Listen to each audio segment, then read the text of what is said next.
If the Euler method is not enough anymore and you need a very concise explanation of the Runge-Kutta method and a working code implementation in Python, this video is for you. This is the function you'd get by solving your ODE for your specified initial value. The function you don't know but you'd like to, and you can find a closed form expression for. Let's represent our initial value problem graphically. If we use the Euler method, this is what we get. So let's say we take note of the slope we computed in the initial point, as it will be useful later. And then we stop halfway through instead. In general, we end up with a point in the ty plane that's not on the function we are trying to find. Let's call it TAYA. It will be on another function, the one we'd find by solving the same ODE by starting from this new point, if we were able to. This function will be very similar to the first one if the f in the ODE is regular enough, which usually happens to be true. Also, you need to take a small enough delta t, of course. Now we compute the slope of this new function in the point TAYA. We are able to do so because we have the ODE. Since the function is similar to the original one, this slope should be close to the slope of the original function for the same t. Let's take note of this slope as well, and at the same time we use it as we did with the first one, starting from the t0, y0 point. This way, half through the interval, we end up on another function, again similar to the original one. Following the same procedure, we find the slope of this function in the point we are at, and take note of this one too. This slope will be another decent approximation of the original function slope in the middle of the delta t interval. Again, we use it to start from the t0, y0 point, but this time we go all the way through the delta t interval. We end up on yet another function, similar to the original one. We compute the slope there as usual and take note of its value. This one approximates the slope of the original function in the t0 plus delta t point, so at the very end of the interval. Now we have these four slopes we computed. Let's call them k1 to k4.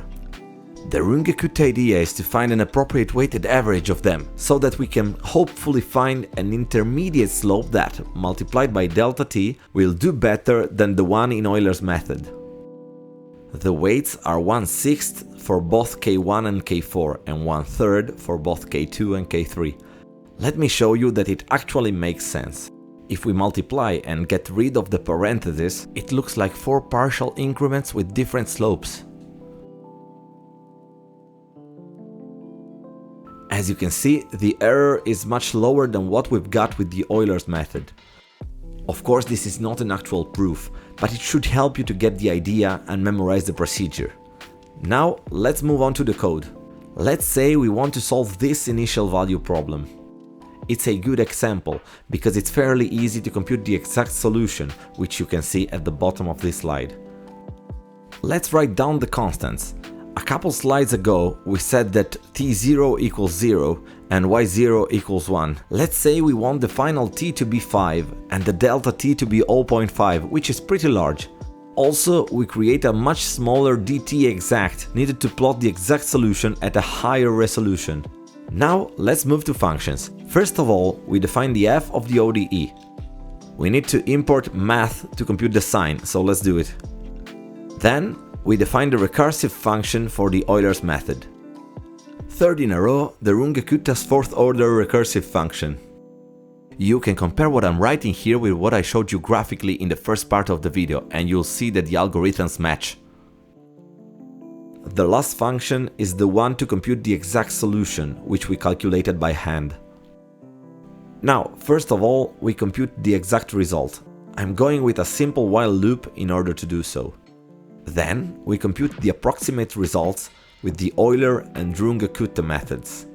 We put the starting points in our lists and write another while loop. Notice that the y we compute is the next y, so we need to increment t by a delta t before appending our results to the lists. In the end, let's plot what we've got. To do so, I'm importing matplotlib.pyplot. We'll have the Runge-Kutta approximation in red bullets, the Euler approximation in green bullets, and the exact solution as a blue line. Let's see how it works. As you can see, Euler suffers a lot with this large delta t, while Runge-Kutta is way more precise and follows very well the closed form solution. You can see that the red bullets are so near to the actual values that they seem almost exact from here.